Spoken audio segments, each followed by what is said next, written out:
Hello, and welcome to University Beat. I'm Denise White. Governor Rick Scott has signed into law a bill to pay for the reburial of human remains. They were found in unidentified graves at the former Dozier School for Boys in Marianna. A team of USF researchers discovered the remains of 51 people at the one-time reform school, many more than were listed in official records.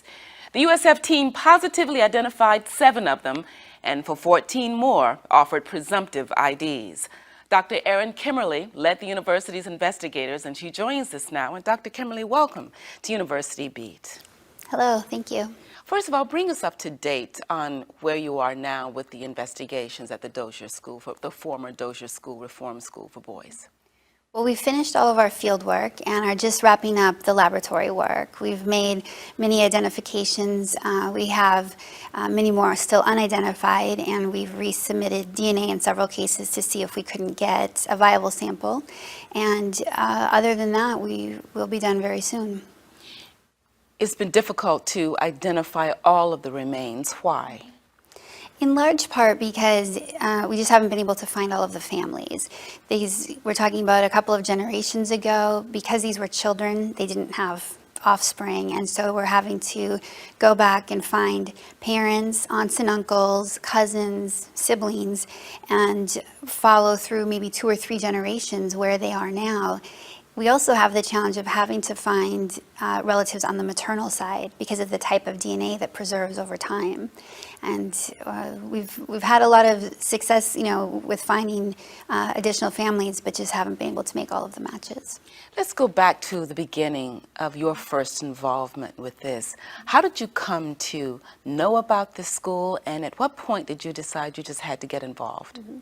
Probably like a lot of people, I read about it in the paper. Ben Montgomery had done a long series at that point called For Their Own Good in the Tampa Bay Times. And I had the opportunity to meet him after reading his articles, and Robert Straley, who was one of the original founders of the White House Boys, which was a survivors organization of men who had been sent to the school. And they had been doing, Robert had a book reading downtown, and so I attended that and started talking to them. I think probably like a lot of people when I first read it, I just thought, is this true, and how did this happen? And I've never heard of this before, and so I wanted to get more information and sort of understand it and see what it was about. And how do you go about identifying remains? So with every set of skeletal remains, there's all kinds of information that can be learned about a person.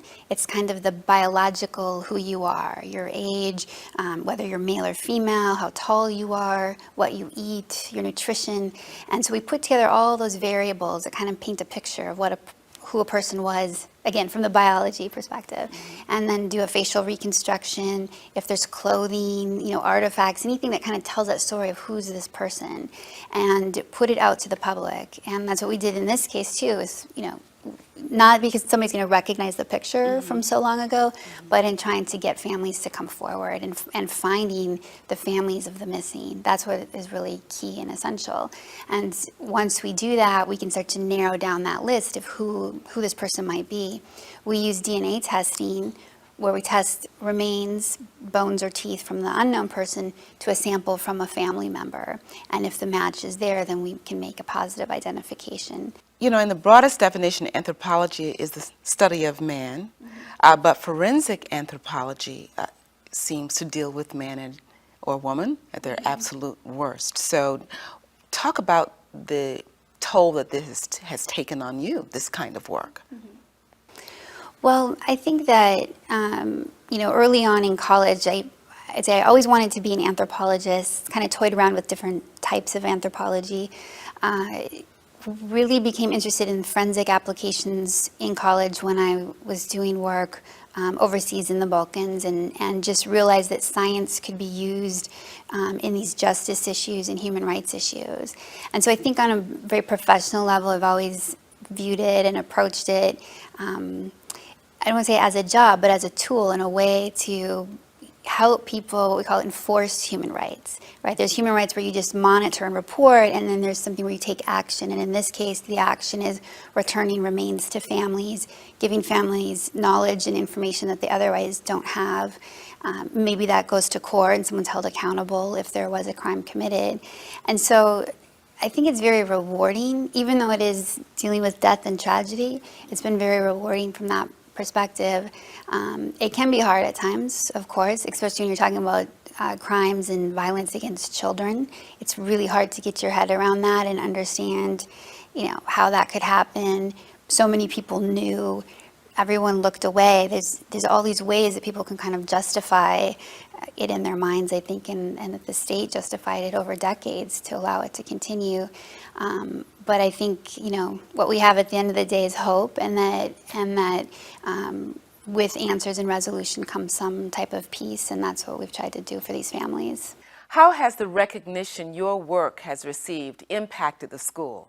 Just in our department last year, we had over 40 graduate students apply to study forensic anthropology, and I think that was a record number of applicants specifically for that area. In addition to being an associate professor, you're the scientific director of the Florida Institute for Forensic Anthropology and Applied Sciences. What does the Institute do? We have a consortium of people who come together and work specifically on the issue of unidentified and missing persons. It's really about applying science to cold cases, and that can be defined pretty broadly into those categories, but we're really dedicated to finding the missing and helping identify those individuals. Florida has about 900 unidentified individuals, and there's more than 2,500 missing persons cases, and they date back to the 1960s. And so everything that we can do with new technologies, tools, and raising public awareness can help solve more of those cases. Dr. Kimberly, thank you for being on University Beat. Good luck to you.